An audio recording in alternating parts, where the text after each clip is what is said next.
Castlevania needs no introduction. Classic, gothic goodness. The early Castlevania games were linear 2D platformers, known for being really hard, but tightly designed. Later on, the series shifted into a more non-linear style of 2D platformer, much like Metroid. In fact, the second Castlevania game tried a non-linear style, and that came out 1 year after Metroid, so it helped establish the genre. Although Castlevania 2 was worse than death, so they went back to the linear style for a while until they tried it again with Symphony of the Night.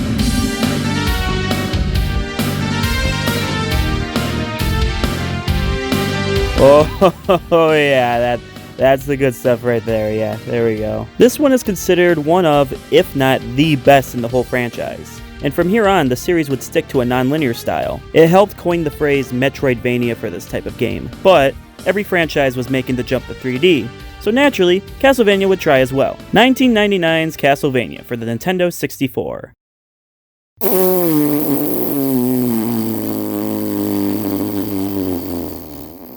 Clunky, cryptic, and has aged poorly graphically. The low-poly graphics just don't have the same charm as something like Super Mario 64 or Metal Gear Solid does. The sequel, Legacy of Darkness, was better, but that's kind of like saying that the flu's better than cancer. Sure, I'd rather have the flu than cancer by a long shot, but I still don't really want the flu. So after 2 crappy Nintendo 64 games, the series stuck to the non-linear Metroidvania style, and mostly on handheld consoles at that. There do exist a few 3D Castlevania games since the Nintendo 64. Jumping up a few generations, there's the Lords of Shadow games, which were okay. There was also a Wii fighting game, Judgment, with all the character art being from Takeshi Obata, the same guy who did Death Note. Kinda cool, but it's no Ayami Kojima.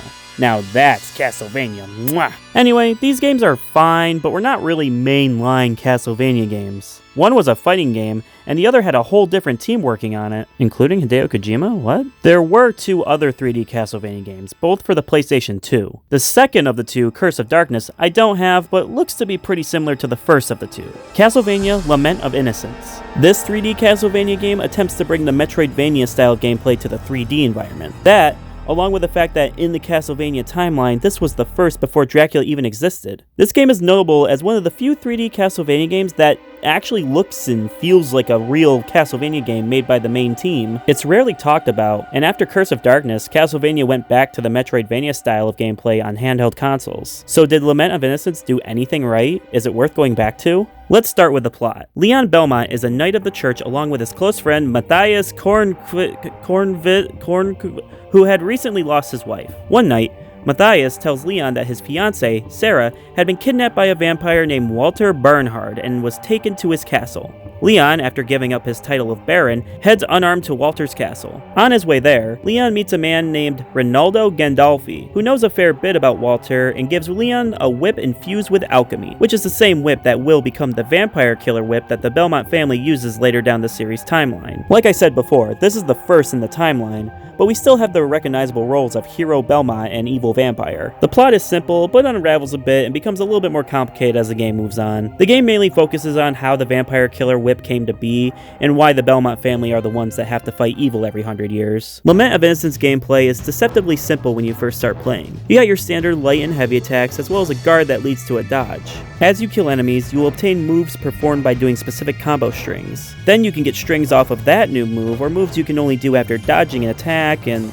Okay, look at this gameplay for a second, okay? Now close your eyes. What does this game look like? A popular game that came out from the time this game came out.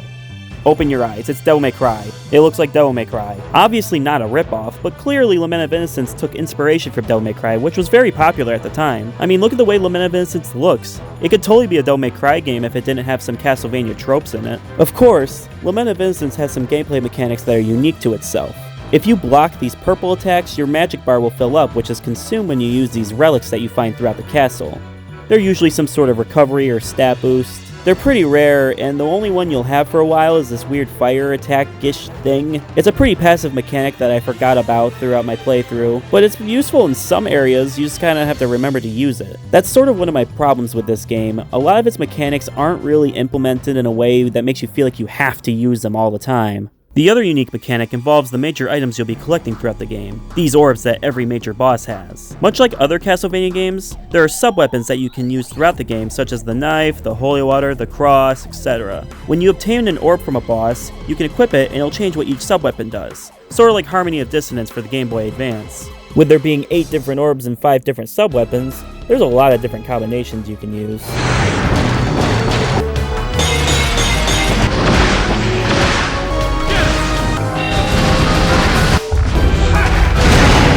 These mechanics are cool and all, but the enemies you fight, while cool to see how the recognizable monsters have been adapted into this game, are also mindless and don't work with the game mechanics at all. The only things that the enemies do that interact with your combat mechanics are the purple text that you gotta block to get your MP back. Other than that, they have tolerances and weaknesses to sub-weapons and elements.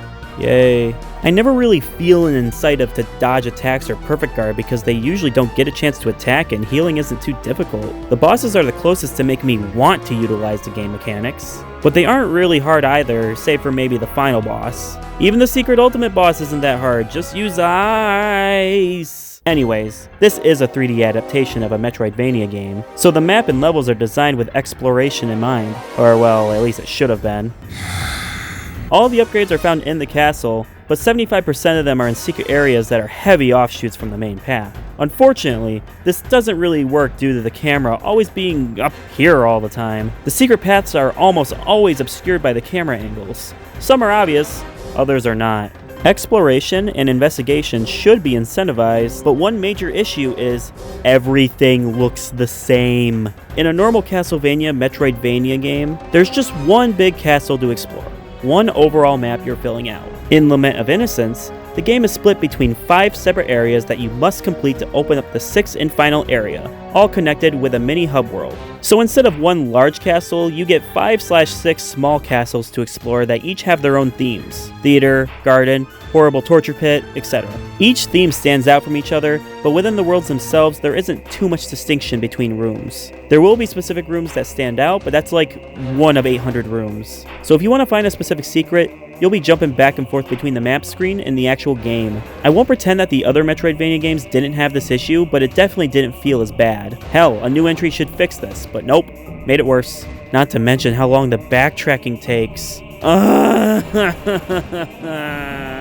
But hey, just pull up the GameFAQs walkthrough and you'll find those 3 elemental whips that you won't need after getting the vampire killer via the story in no time. Yeah, my first playthrough I didn't know the secret whips existed, and then I already had the vampire killer whip by the time I got them. At least the ice whip works with the secret boss.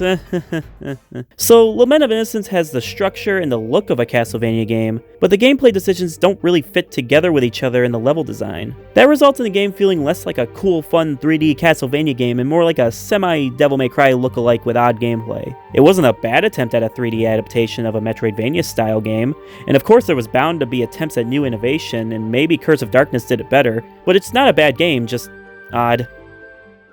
As the Castlevania franchise lays dormant right now, save for some re-releases and Smash Ultimate appearances, including the Leon Spirit and Lament of Innocence theme, come on guys, it's still canon! A new entry would be cool, and hey, why not try a new 3D Metroidvania that is actually good through and through? Well, for starters, it needs to just be one big castle with various areas within it, not the 6 separate maps thing Lament of Innocence did. Designing a single castle in a 3D environment to make up the game's entire world could be difficult, but you know what game kinda did this already?